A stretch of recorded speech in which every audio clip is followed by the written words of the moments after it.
नमस्कार. नमस्कार.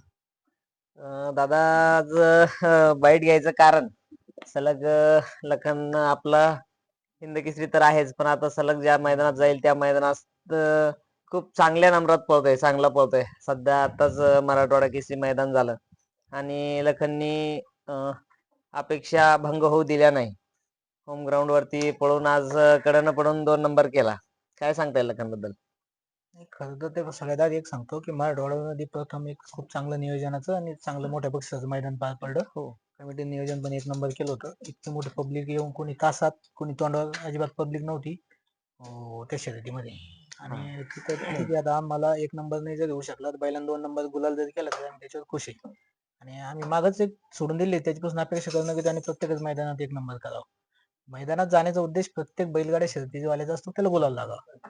ती अपेक्षा आम्ही पण करतोच आणि तिथं बैलांना ती आमची अपेक्षा पूर्ती केली. त्यात काही हे नाही. आज सर्वप्रथम एवढा मोठं मैदान छत्रपती संभाजीनगरमध्ये पहिल्यांदाच 5 लाखाचं मैदान पडलं आणि इतक्या लांबून बैल बोलवणं, पायरा खूप छान झाला होता. कसा झाला होता पायरा? पहिला आमचा एक समजायचा तो 14-15 तारखेला काही पायरा झाला होता. आधी आम्ही दुसऱ्या पायरा केला होता. हा जो बैल त्या दिवशी पळाला हा सर्जा 29 तारखेला पळत नाही सोमवार असल्यामुळं, हा म्हणून आम्ही तो बैल इथं पळायचा ठरला.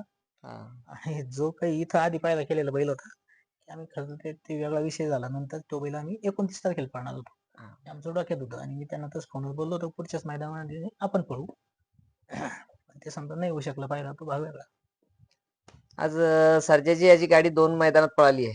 हम्म. दोन्ही मैदानात खूप सुंदररित्या गाडी पळते. काय सांगता येईल या गाडीबद्दल? त्या बैलाला स्पीड चांगली आहे. चांगला बैल पळतो, शेजारी पाळणार वासरू आणि आता सगळे मैदान आदत दुसरे हा.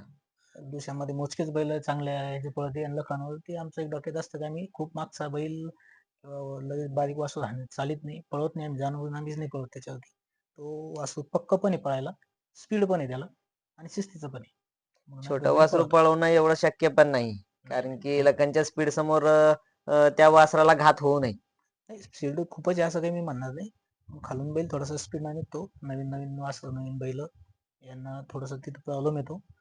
पुढच्या ह्याच्यात मध्ये आम्ही एक विचार करतो आम्हाला पुढेच पळणार बैल पाहिजे, खालून तर बैल गाडी काढतो. हां, कदाचित काय होतंय लहान वासरू पळवणं आणि त्या वासराला कुठेतरी तकलीफ होणं. कारण की लखनचा जो पळ आहे मित्रांनो, शंकरपटात आणि 3 फेऱ्यात पळणं सारखंच आहे. कारण की तळ लखन दोन्हीकडे चांगलाच काढतो. हम्म. आज खूप छानरित्या गाडी पब्लिकनं पळाली. हो, तर आता मी स्वतः कोणी म्हणून मी म्हणतो तो पब्लिकचा बादशाह बैल आहे. कारण मागच्या तुम्ही प्रत्येक अड्ड्यात चेक करा. आपली गाडी सेमीला असो, गटाला असो किंवा फायनलला असो, ही कडानं पळालेली आहे. आणि एवढं करूनही बैल गुलालात आहे. पहिल्या, दुसऱ्या, तिसऱ्याच नंबरात आहे. असं नाही का तो काही मागं राहिला. ज्या वेळेस त्याची गाडी पडली, मला एकाही ठिकाणी त्याची अंतरात गाडी पडलेली दाखव. म्हणजे गाडी काय टाकाटाकीत पडते. कुठेतरी काहीतरी थोडंफार व्यत्यय येतं, काही होतं, गाडी काढायला लागलेली असते. अशा वेळेस त्याची गाडी पडते. आज भाऊ खूपच मैदानात आपण बऱ्याचशा मैदानात बघत असतो, की लखन पब्लिकनं तिथं पण याला पळाला, 1 नंबर झाला. मायनीचे मैदान होतं वाटतं.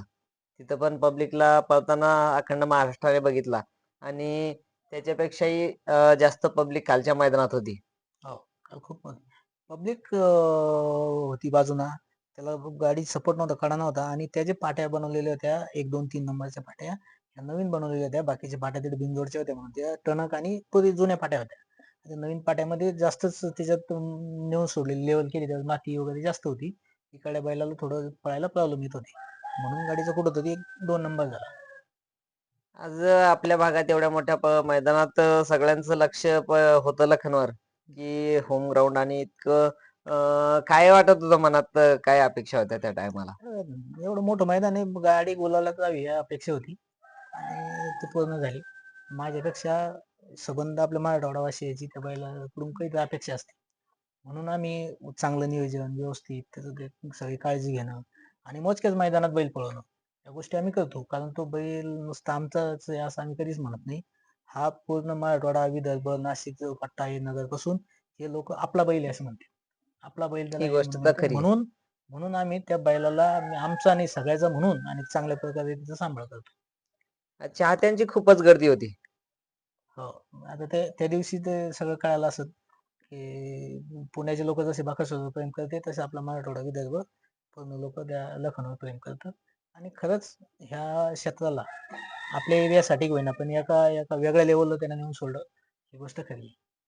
खूपच असं मित्रांनो, प्रेक्षकांची गर्दी त्या दिवशी खूप असा जल्लोष वेगळा होता. ज्यावेळेस गुलाल झाला, त्यावेळेस अक्षरशः सर्वसामान्य लोकं, सर्वसामान्य बैलगाडी मालक सगळे छकडीवर उभा राहून नाचायला होते. हो, हो. मी तिथं नव्हतो, पण ते सगळेच नाचत होते. मी तुम्हाला सांगितलं ना, प्रत्येक माणूस आपला बैल म्हणून त्याला समजते. आता हे आमचं एकमेव बैल आहे. तुम्ही मैदानात या, कोणी त्याला धरा, कोणी फोटो काढा, गोठ्यावर कधी या, कधीही फोटो तुम्ही व्हिडिओ काढा. आमचं कधीच असं नसतं, "नाही रे बाबा, तो आमचा आहे आणि त्याला असंच करतं." कधीच आम्ही काही बोलत नाही. आमचं सगळ्याचंच आहे. लखनवरचं प्रेम आणि लखनवर असणारं पूर्ण महाराष्ट्राचं आशीर्वाद, त्या आशीर्वादापोटी लखन महाराष्ट्रभर आज गाजतोय मित्रांनो. खूप छानरित्या पळतोय.